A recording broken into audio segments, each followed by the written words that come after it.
It's inevitable, Israeli Air Force will bring Iran's nuclear program to its knees.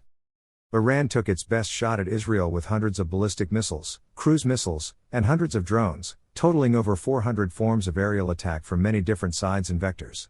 Israel will strike back for sure. Now, the question is when and how Israel can take this opportunity to bomb Iran's prized nuclear weapons program finally.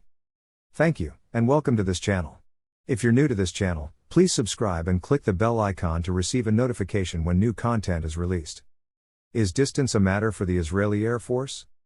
Backed by KC-46A aerial refueling tankers, several quartets of F-35 stealth combat jets and F-15s could fly by separate routes to hit sites across the massive Islamic Republic, some as far as 2,000 kilometers from the Jewish state. Israeli Air Force has conducted several operations in the past using an F-16 Fighting Falcon to strike Saddam Hussein's nuclear reactor and Bashar al-Assad's atomic reactors. Recently, the Israeli Air Force has bombed Houthi oil depots in Yemen. Some aircraft might fly along the border between Syria and Turkey and then race across Iraq. Other aircraft might fly through Saudi airspace. Another option for Israel is to use Azerbaijani airspace. Azerbaijan has been a great ally of Israel since the Nagorno-Karabakh conflict.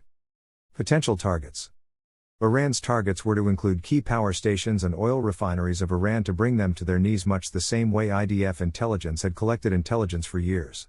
Additional waves of fighter jets to assist in penetrating deep into the ground to destroy Iran's top nuclear facilities at Fordo and Natanz. Israel might use a large number of drones to deplete Iran's surface-to-air missile rounds. Israel's fighter jets options.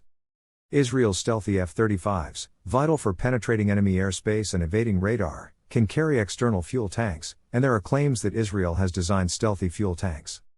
Regardless of whether the F-35s came in unison or waves, there would almost certainly be a separate wave for Israel's F-15 Eagles, F-16 Fighting Falcons, and heavily loaded F-35s carrying 5,000 pounds GBU-72, bunker buster bombs. 2,000 pound and smaller bombs might also be used for a variety of targets. Electronic warfare is critical to the missions. Israeli fighter jets come equipped with anti-electronic jamming equipment to protect them from attack. The Israeli Air Force will use a combination of ALQ-257 Integrated Viper Electronic Warfare Suite, IVUS, and the Eagle Passive Active Warning Survivability System, EPAUS, mounted on F-15s to detect, identify, and counter threats using anti-radiation missiles.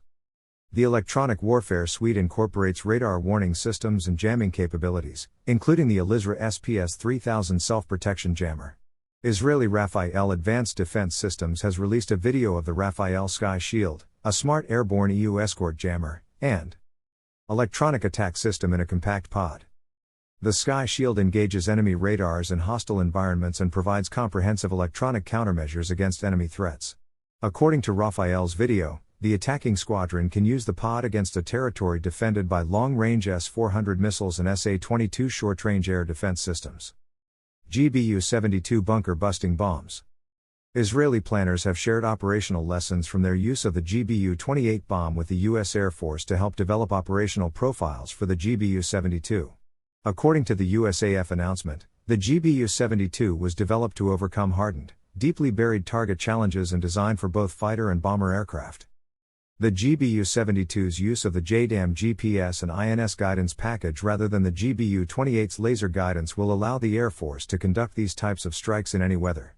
Dense cloud cover, smoke, and other obscurants can impede using laser-guided weapons. The GBU-72 would allow the launching platform to stay further away from the target, providing an added margin of survivability.